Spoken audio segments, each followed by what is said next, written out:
Thank you, Shannon. Hi, everyone. Welcome to today's webinar for Formula Administrators. My name is Alexa Plotkin. I'm here with my colleagues, Hannah, who's going to be on video with me, and then Andrew, who is floating around in the ether, here to, oh, there he is, here to answer some questions. And we're here with VAWA MEI. And as Shannon mentioned, we're going to use the chat feature today for if you're having technical issues or need help.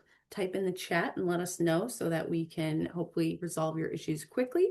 And we're going to save that chat space for if we're going to provide links or resources for the group. And if you have specific questions, we ask that you use the Q&A feature, which can be found most times on the bottom of everyone's Zoom screen. You can click the Q&A feature, and that will open up a separate window where you can ask a question that will be directly sent to the VAWA MEA TA provider, so the group won't see it and we'll be able to answer your question that way. And before we begin, I'd just like to say thanks to Shannon and TA to TA for hosting us and coordinating us, and to our interpreters and captioners who are on the call today. Thank you so much for helping us out with this. And so let's get into it. Okay. And so like I said, we are VAWA MEI, and VAWA MEI is a grantee, an OVW grantee. We are a technical assistance provider, and we have sort of a twofold role. Number one is that we support OVW in tracking and measuring the work of grantees and subgrantees. And we do that by helping to collect data through performance reporting, through the administrator forms, grantee and subgrantee forms. And then we process and analyze that data, and we turn it around and write reports. And then we also provide technical assistance to administrators, to grantees and subgrantees. And we do that through webinars, materials that we provide on our website, one-on-one Zoom calls, and we will be getting to some of that in this presentation, all the resources that we can provide to you as administrators, and the information that we have that we can give to you that you can provide to your subgrantees.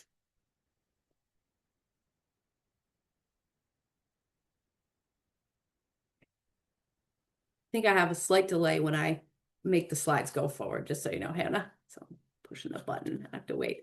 Okay, so what we will cover today. So we're going to cover a number of things, but the high points are that we are, number one, going to be covering how to complete a state administrator's performance report. And just so you know, state administrators, we often use the term SA. So if you hear us say the SA form or anything like that, that's just referring to state administrators, which I'm assuming most everyone in the audience today is an SA. So we're going to go over how you complete your SA form, how to collect, review, and submit subgrantee data in the impact tool, of which SAs are responsible for sort of coordinating that for your state or territory.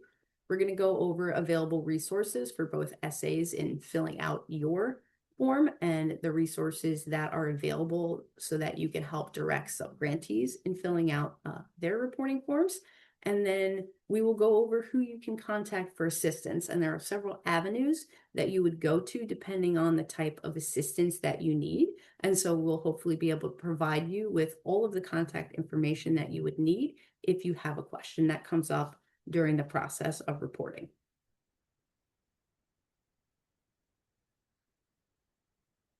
Okay. So first things first, we're going to get into the administrator reports.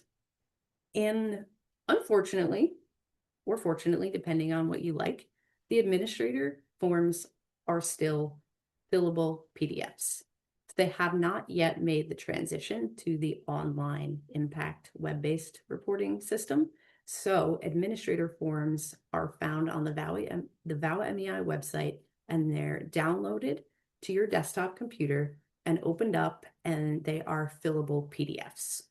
And so I just want to emphasize that the fillable PDFs can be glitchy, and the best way that we can direct you to having the most success filling out these fairly old fillable PDFs is to use Adobe Acrobat. So you'll find the PDFs on our website. You want to save, you want to do like a download and save to the desktop of your computer.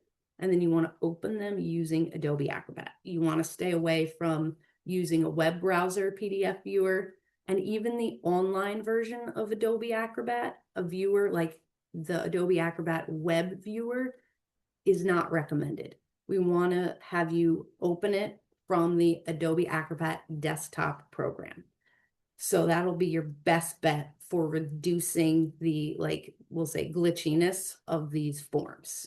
And if you do that and you still encounter errors in these forms, please do reach out to us, because they are known to have glitches in them, and it's nothing that you're doing wrong. And no matter what you do, you probably won't be able to make it not do what it's doing. So please reach out if that happens.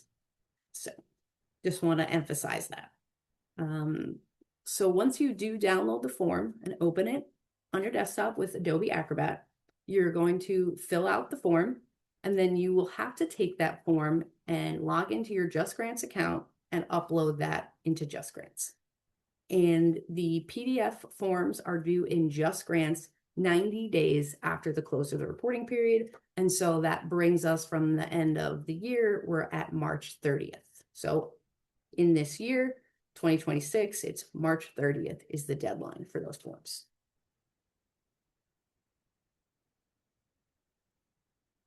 Okay. So something to highlight here, and this is important, especially if you are both the administrator for STOP and SASP of your state, is that the requirements for the number of forms that you fill out and sort of the way you fill them out is different depending on if you're filling out the STOP administrator form or if you're filling out the SASP administrator's form. And so when we're talking about the year and we're saying the calendar year, every calendar year you are required to fill out an administrator's form. And so we are, in 2026 right now, and you'll be working on filling out your calendar year 2025 form. And so for STOP, it says here on the slide, and I'll read it, STOP administrators submit one report that contains information about each year of funding used in the 2025 calendar year. So for one calendar year, you're going to have one form, and if you use multiple federal fiscal year, so FFY funding streams, so say you have FFY 25 and FFY 24 streams to report on, you're going to put that in one administrator's form. So you're going to have one calendar year form for STOP. SASP is different, and I'll read the slide. It says SASP administrators submit individual reports for each year of funding used in the 2025 calendar year. So if multiple federal funding year, multiple FFY funding streams were used, you'll have separate calendar year forms for each of those funding streams. So you could possibly have two, I wouldn't necessarily think three, but you could possibly be filling out more than one form if you're a SASP administrator. So just pay attention to that.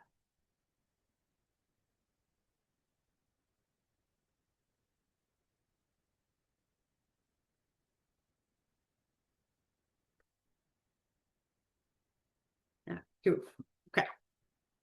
So now that we've talked about the form, where to get it, and the requirements of reporting, so how do you get the form? So everyone should have received an invitation from VAWA MEI, which is an invitation for you to create an account on the impact tool. And this is how you get into your, what we call the state dashboard. And your state dashboard is where you can view all of the forms that you send out. You're going to send invitations out to all of the subgrantees, and this is sort of the place where you will be minding all of the forms and submissions that are coming into you. So once you receive the invitation from us, you create an account, you log in, and I'll say if anybody else in your state needs an invitation to the tool to create an account, contact VAWA MEI and we can send out those invitations, because we have to grant you access for individuals to set up accounts. So you as the admin, even though you're into the system, can't additionally sort of add that access for your state. You have to contact us so that we can add that access.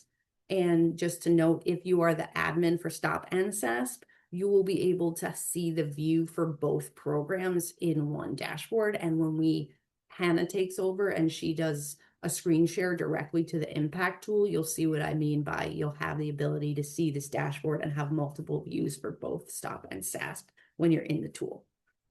And so once you've created your account and once you're in, this is where you'll have the ability to, number one, generate what we call links to blank progress reporting forms. And so this is what you're going to need to do in order to send out the invitations to all of your subgrantees. So you're going to be generating blank form links through the tool that you'll take to invite your subgrantees to report in your state dashboard. And so once the invitations go out and your subgrantees start, clicking those links and creating forms, your dashboard is going to start to populate. And so you're going to start to see when your subgrantees create forms and your dashboard is going to start to populate. And, we're going to screen share to this. So you'll see all of this in a moment. And so you're going to be able to see reports in progress. You're going to be able to review those reports. You're going to be able to ask for changes that you see necessary. You're going to be able to review. And then if you think nothing is needed, you'll be able to approve those subgrantee reports. And then ultimately within the dashboard, you're going to be able to submit the forms to MEI.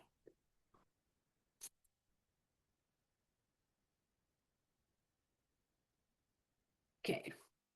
Just some information about sort of the subgrantees and how they interact with the state dashboard. So they do not have their own accounts within the dashboard. The SAs are the folks who have the actual accounts and logins to the dashboard. What the subgrantees have are a link that is a unique link to the reports that they create, but they don't log in to the system.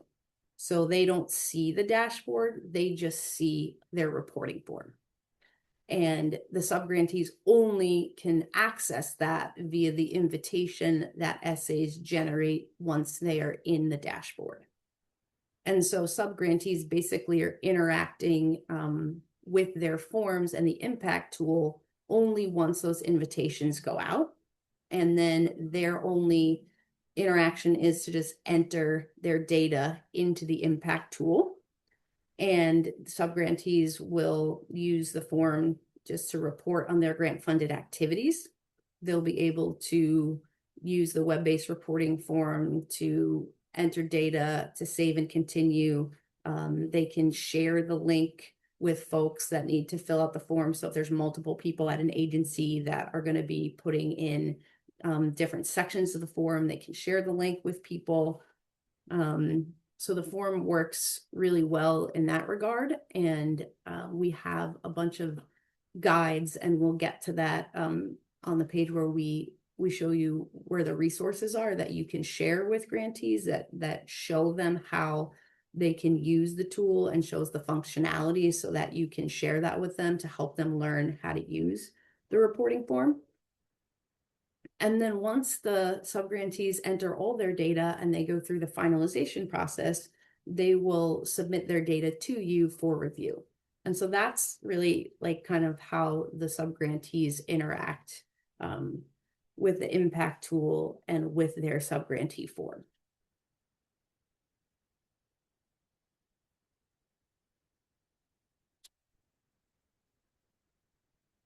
And so your role in sort of supporting subgrantees as they're going through this process is much like the role that we are providing for you all, is to be the support, is to be the knowledge base for your subgrantees. So, is your responsibility to orient your subgrantees to the data they need to report. It's, if they have questions, it's to answer those questions about the data that needs to be collected. And then it's to review the data that's coming in and address any concerns or errors or misunderstandings that you might see that a subgrantee has about reporting. And so in supporting you to support your subgrantees, we have hopefully provided you with guides and resources that give you all a good understanding.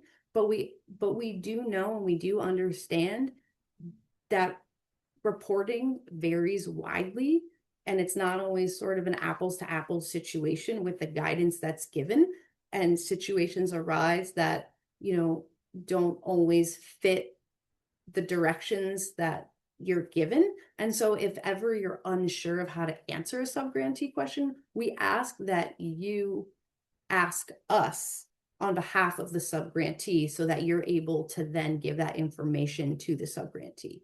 So we do not give, like, VAWA MEI is not giving technical assistance directly to subgrantees, but rather it is the SA who is providing the direct support to the subgrantees. But we are definitely 100% here to help give direct support to state administrators to support subgrantees on the whole. So we just want you to know that we fully support your role as the technical assistance provider for your subgrantees and are here to answer your questions. And we do have contact information at the end of this slide deck so that you know how you can best get in touch with us.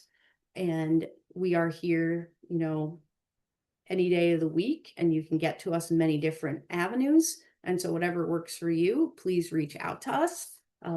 We're here to help and happy to answer any and all of your questions.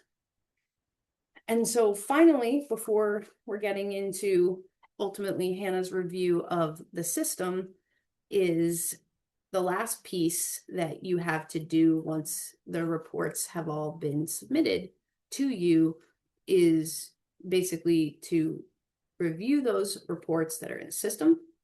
And then you are going to you have options. If you see something that needs fixing, there's going to be an option for you in your dashboard to deny the report, which ultimately is just kicking your report back to a subgrantee. And then you're going to have to let them know, and you're going to do, like a change request basically, and let them know what you would like them to change in order for you to be able to then approve that report. You're also able to make changes actually directly on the report itself, like within the dashboard, you have the ability to do that. And then you're also able to approve reports. If you review a report and it looks good, you're able to just check a box for approve, and you can move on to the next report. And so those are kind of the three options you have when looking at a report. And once you've gone through all the reports you have in your dashboard, then there's a button to batch submit all of the reports to MEI. And I did double check this before I got on the webinar today because I wanted to make sure I could let everyone know. If you do batch submit all of your reports to MEI, we are able to give them back to you. We have to one by one go in and kick them individually back to you. But if for whatever reason you accidentally hit that button, it's okay. Contact us and we can get them back to you.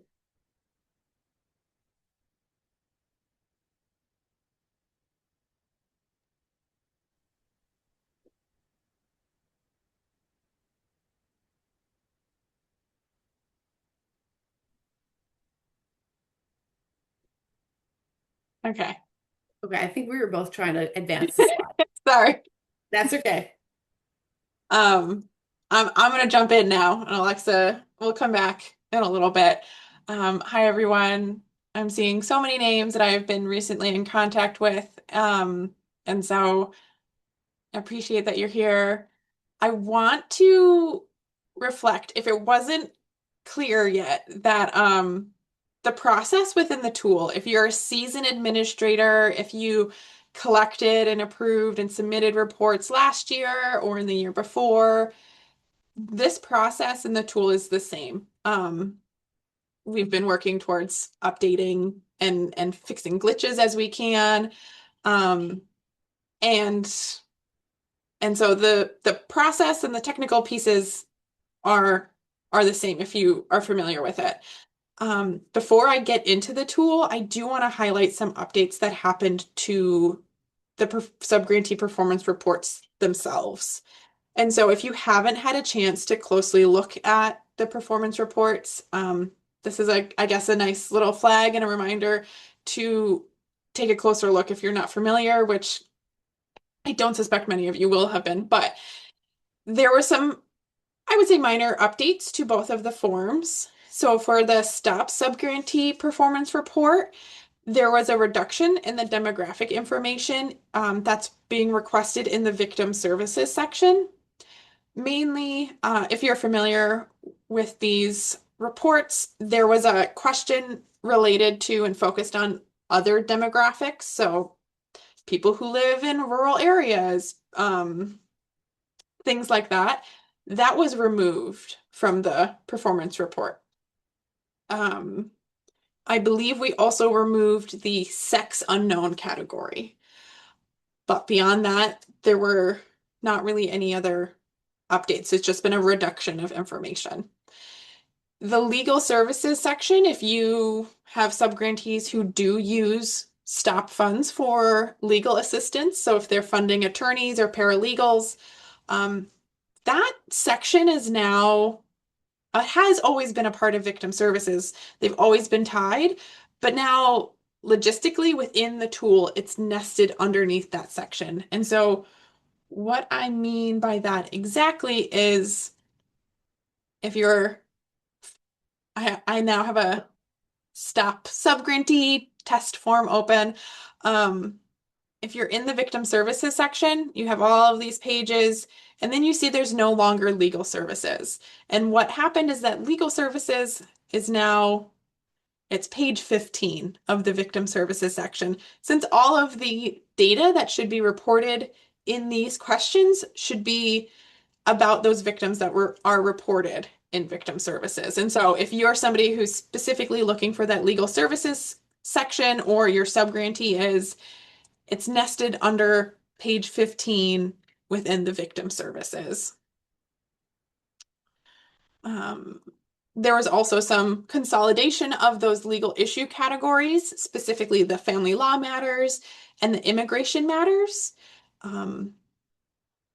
If grantees are collecting data for these individual subcategories, so for family law matters, if they're collecting divorce, custody visitation, establishment of paternity, etc., they would sum that information and report it in the general family law matters category. Similar to the immigration matters, it's OVW wanted to consolidate and provide some ease and collect less detailed information. So hopefully this provides some ease and doesn't cause too much confusion or struggle.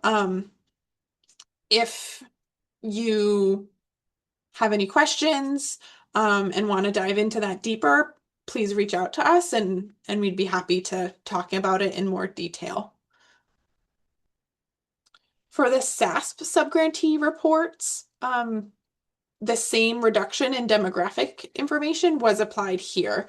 And so again, no more quote other demographics, and we removed, OVW removed the sex unknown category. The legal services section was removed from the SASP subgrantee form altogether. So that is no longer a set of questions being asked about on the SASP subgrantee report. So again, hopefully these changes to the forms ultimately provide ease for your subgrantee and for you, less information to review, less information to report on. Let us know if you have any questions about that. If your subgrantee does not have some of the data that's being requested in these reports, these are the instructions that you should give to them that we're told by OVW to give to you. They should not be estimating anything that's put in the numeric boxes on the performance reports. Any numbers that they report should have adequate source documentation. And so if they're asked, if you go to them and ask, how did you get this number? They should be able to provide documentation how they arrived to that. The narrative fields throughout the forms are the place that they should be going to detail where missing info or why information was missing or why some details weren't able to be reported. And if they don't have all of the information, that's okay, right? Like, say for victim services, collecting demographic information should not be a barrier to them providing services. And so they may not have that demographic information to report in the victim services section, and that's okay. Just let us know if you have any questions about that or are, wanting to get into more detail.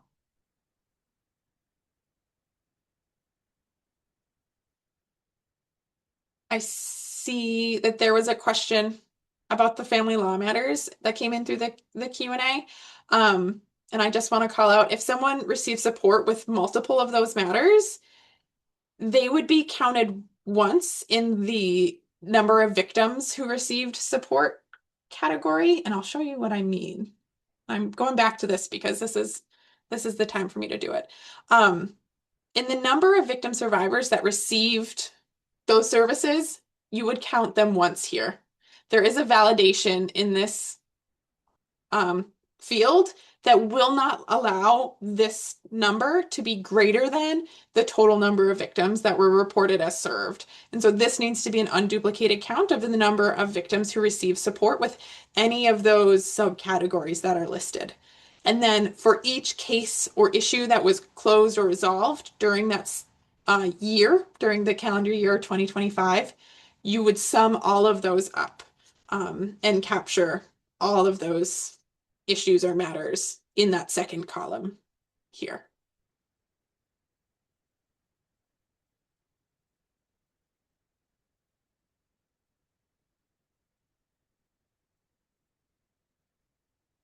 Okay. Definitely keep using the Q&A to ask questions about how to report, in the performance reports themselves. I'm going to jump us to the administrator or the state dashboard. I know that most of the states and territories out there have requested access. Please let me know if you're having trouble getting into your account. Sometimes if we created a new account for you and it's been longer than 24 hours, that link in the email that gets generated can go stale. And so let us know if you need a fresh link, and we'll make sure that you can get in. But so I'm logged in here as the state administrator for the state of Maine this is our test site, so no real data is here as from what you can see. But here, like Alexa said, if you or your subgrantees have not begun any performance reports for the calendar year of 2025, this table should be blank under pending submissions. You will come to this blank form URL to generate the links to those blank reports. You would copy these URLs and put them into your communications with your subgrantees. Now, this view that I have right now is that I'm a state administrator for both STOP and SASP. And so I'm able to use this dropdown and toggle between the two. But if you are just an administrator to one of those programs, only one will show up for you. Same thing with the blank URLs. If you are only an administrator to STOP, you will only have the option to access the STOP blank report. And so once you send that to your subgrantees, or if you want to begin a report, when that link is clicked, it brings you to a brief instructions page. You'd start a new report. Your subgrantee would.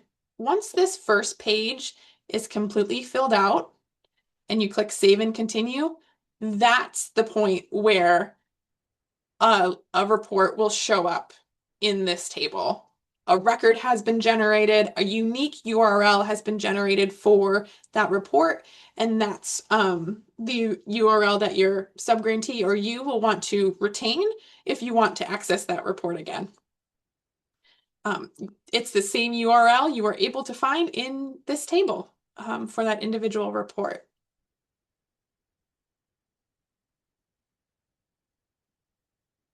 If you are logged in as a state administrator and you want to work on or or review and update any of the existing reports that are in progress, you can click view and it'll open the report for you.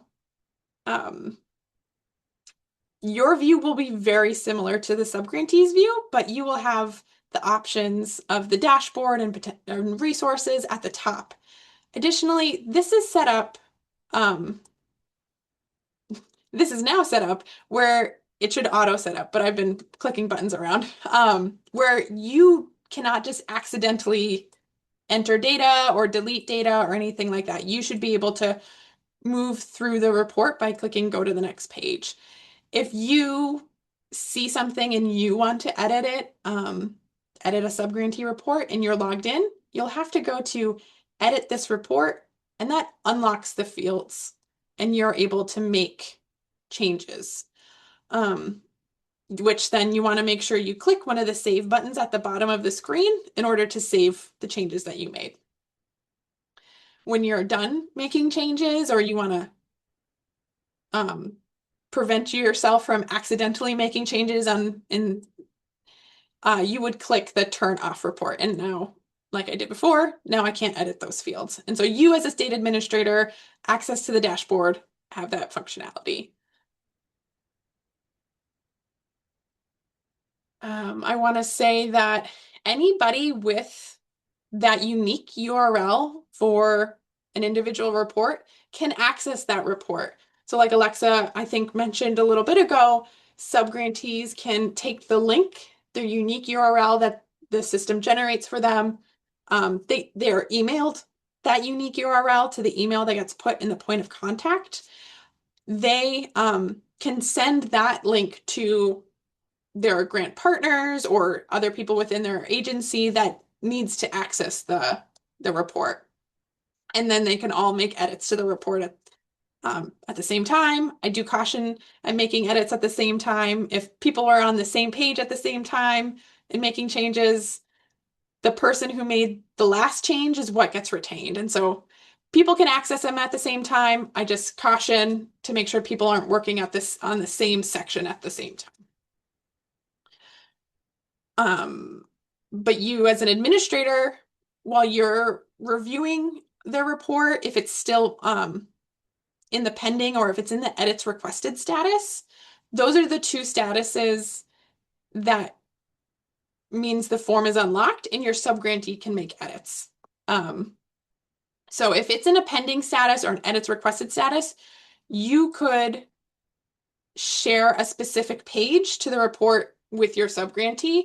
So if I copied this link and I sent it to Alexa, that will open Alexa to the staff page. Or if I go to victim services and I copy this link, it will bring Alexa to the victim services page. And so there is a little bit of, finer details that can be helpful, but that's just an aside. Going back to the dashboard, as reports are being worked on, if a subgrantee is working on a report, that will show as pending.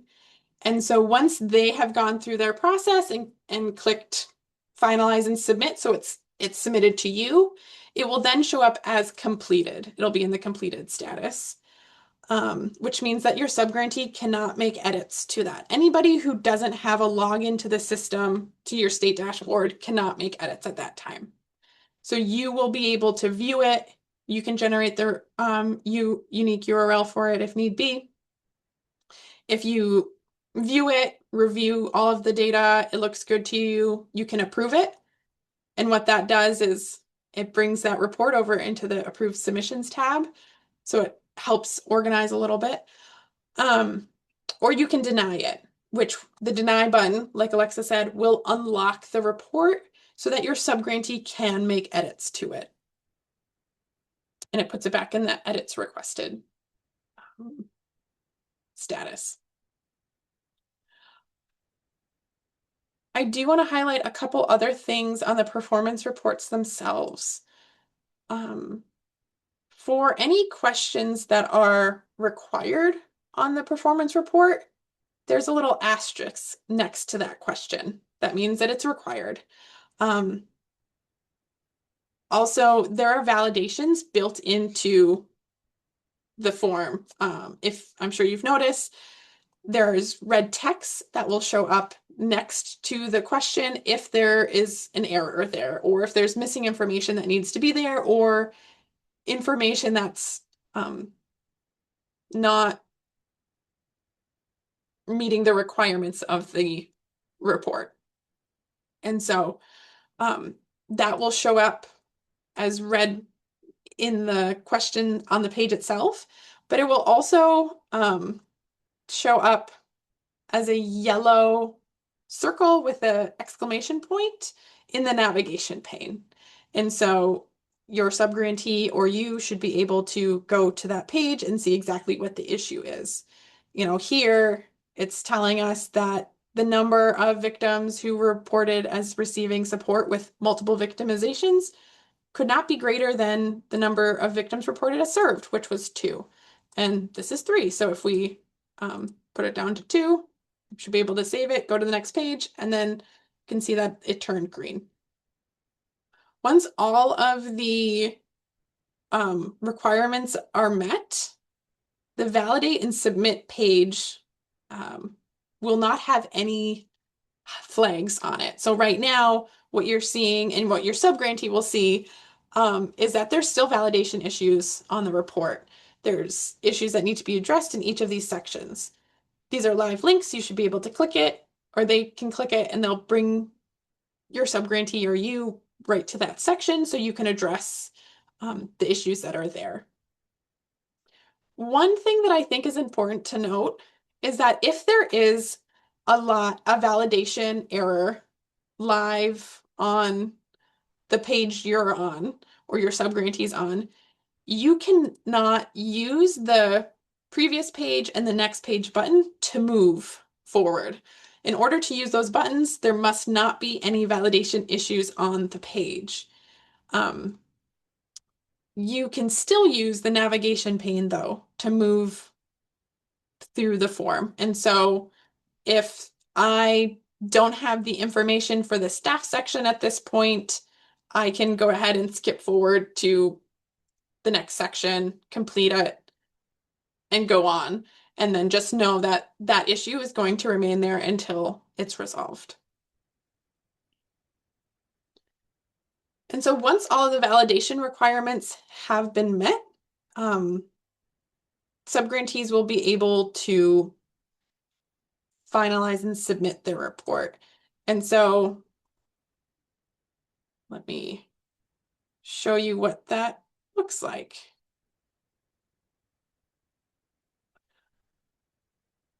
And here I am. There we go. Okay, so now all of the validations are met.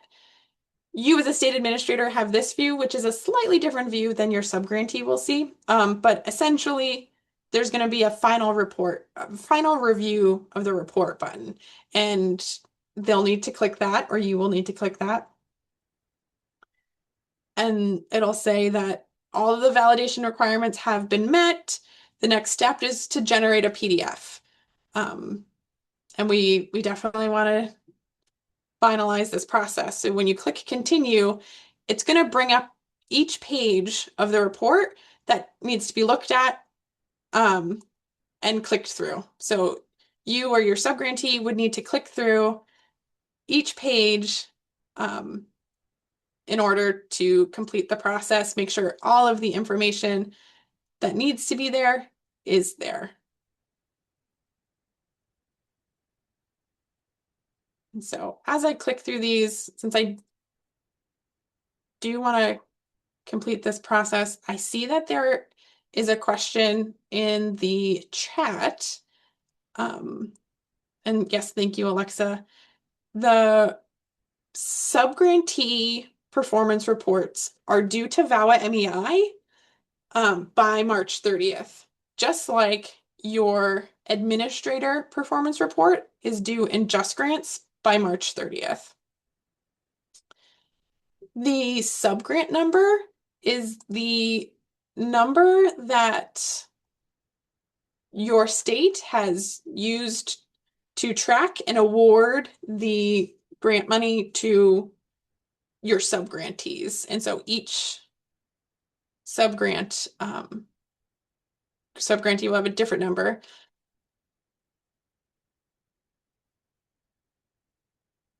I've gotten to the end of the validate, review, and submit process. So I have clicked through all of the pages, everything looked great. And now in order to submit this, your subgrantee will need to uncheck this box. Once that box is unchecked, then it will unlock the submit button. I can submit it. It'll ask one more time, are you sure you want to submit this? I'm like, yes, I want to submit it. And then the submission is complete. And I highly recommend that your subgrantee then goes forth and downloads the report. This will be the PDF. If they click to download that, they should be able to save this to their files on their computer. And then you will also have access to this via the dashboard. And so, yes, I just completed this one that lovely Alexa completed. It was signed off, last updated today. And so I could then go forth and approve it, and that would move it to the approved submissions tab. If while you are going through the review process, if you see that there's a change that needs to be made, and you want your subgrantee to go in and make that change, you will want to come back to your dashboard and click deny so that it unlocks the report, and that then you use whatever means of communication that you do with your subgrantee to let them know that you need them to go back in and update it. If you yourself go ahead and make changes on the form on behalf of your subgrantee, you will need to go through and do that final report process, just like I just did, clicking through each page. And then that's because going through that process will generate that fresh PDF. So then you or your subgrantee is able to download the most accurate information and most recent information. If you go through the process and it doesn't need any updates, like we've said before, a completed report, you can click approve. It'll send it over to that approved submissions tab. Here on the screen, I have 3 approved reports that me and my colleagues have completed. Say actually you realize that there's an error in one of these reports, or your subgrantee reaches out and they realize there's an error, and it basically just that a data change needs to be made, or you accidentally hit approve. You can use the unapproved button to bring it back to the pending submissions tab, which will then also give you the opportunity to deny it if you want to unlock that report for edits. Let's say that you're ready to submit it all to VAWA MEI though. You can then go ahead and click that submit and finalize button. It'll ask you one last time, are you sure? You can click yes. And then it'll change the status of the reports to submitted, which at that point, once it's submitted to VAWA MEI, you are no longer able to edit the report. You are able to view the report and download the data. But once it's submitted to us, VAWA MEI then will be able to review it, do our processing. If you accidentally submit the data to us or need it sent back to you for any reason, like Alexa said, VAWA MEI can go in and send it back to you and unsubmit it, essentially. You just need to coordinate that with us. A couple kind of nice to have features. I know that some states have a lot of reports to go through, and that this will be kind of a lengthy thing to click through to find the report that you need. You are able to sort the tables by each of these columns. So if you want to look at the date last updated, or if you want to look at only the pending ones, you can organize it by those columns. You can also filter it by the date range of the date last updated, if that is helpful. You know that a report was just updated today. I could say I want today and today, and then that didn't seem to load, but let's see if it, there we go. I guess you can't select the same day, but you should be able to then only look at the date range that you want to look at and also clear it.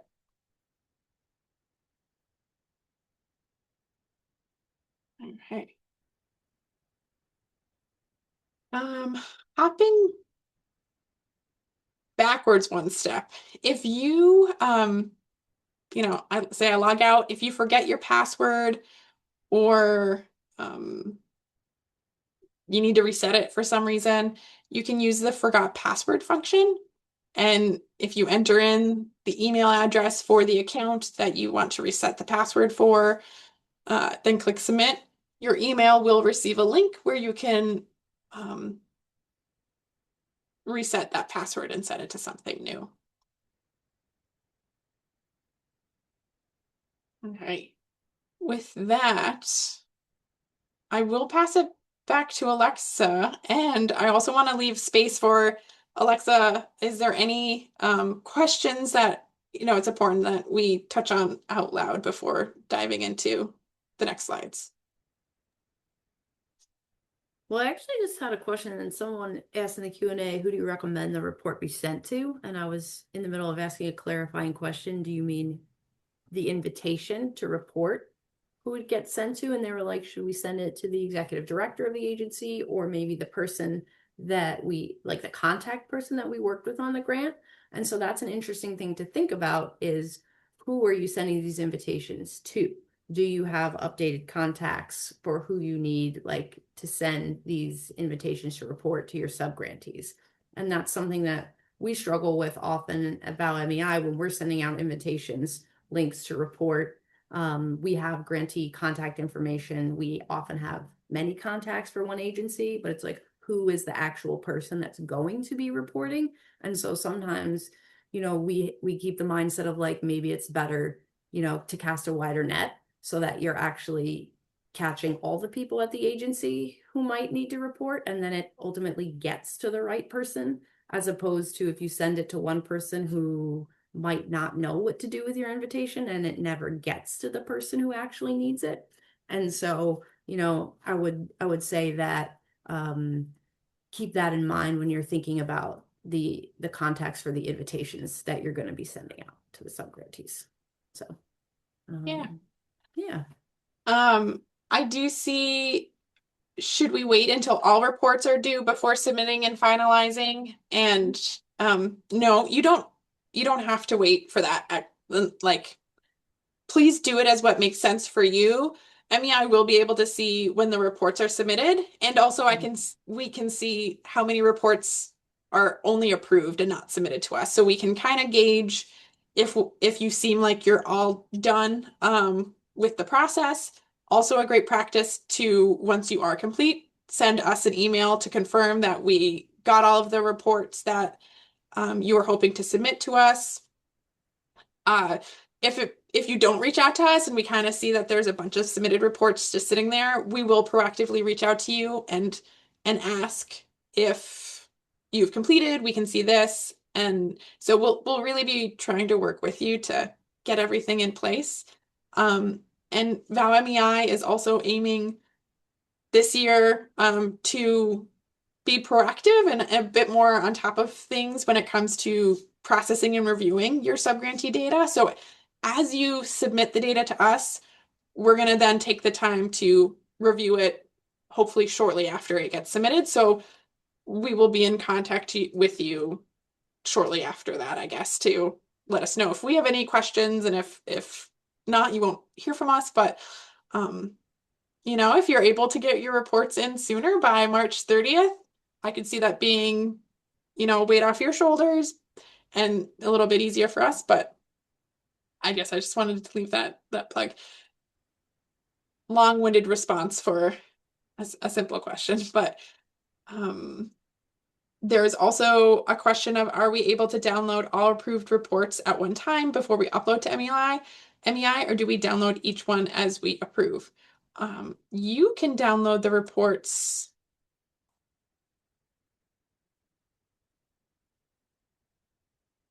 Oh, well, that's the wrong login.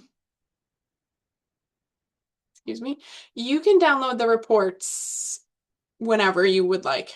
And so this download reports button up here will download the reports that are on your screen in a CSV file, which is essentially an Excel file. And so if you have the reports in the approved status here and you click download reports, you will get one file with all of the data. If there is approved and submitted reports on the table, you will get all of that data downloaded at once.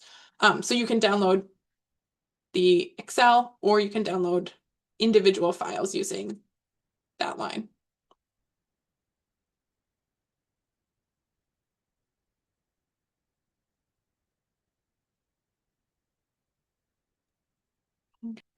Okay, I think that covers all the active and open questions that we have right now.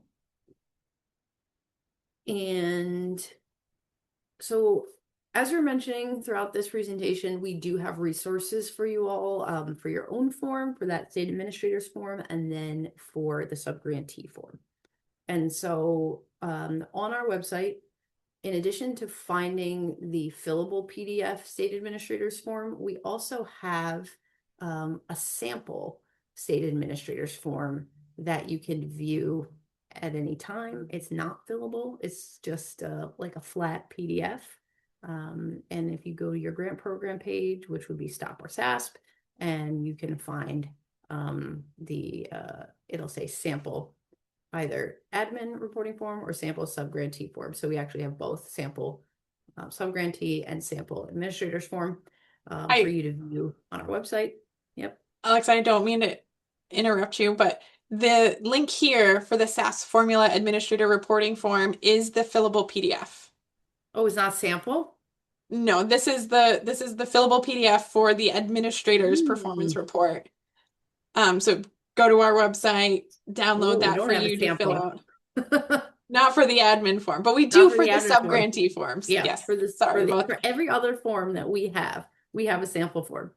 Not for you guys. For your form, it's always live, but that doesn't mean much because it's an old dinosaur PDF form. So you can't do much with it anyway. So that fillable PDF form is the form. It's the sample form. It's your form. So if you want to just look at it, it's there at any time. So that's there for you. We have then also an instruction companion document. So if you are interested in finding more detailed information for each question, you do have your formula administrator reporting form instructions, which you can see on the screen. And then there's also an instruction document for the subgrantee reporting form. So that's a great resource to potentially, in whatever email that you choose to send out to your subgrantees, inviting them to report, you can choose to provide guidance in that email. And this would be a great opportunity with your invitation to provide a link to the subgrantee reporting form instructions, and potentially we have how-to videos on our website. We actually have a how to navigate the administrator's dashboard, which you would not put in that email. That would be for you. But we actually have also a video how to fill out a sample, how to fill out a subgrantee report guide. So we have those videos both on our website. So for you all to fill out your administrator's form, there's a video how to fill out that form, and then there is a guide for how to access, fill out, and then submit a subgrantee report. So this is potentially a great resource to nest inside of an email that you send to invite your subgrantees to report. And I would also make a suggestion to provide anything in that initial invite email that you think could be a support for your subgrantees. So any information that you would want them to know, put it in that email.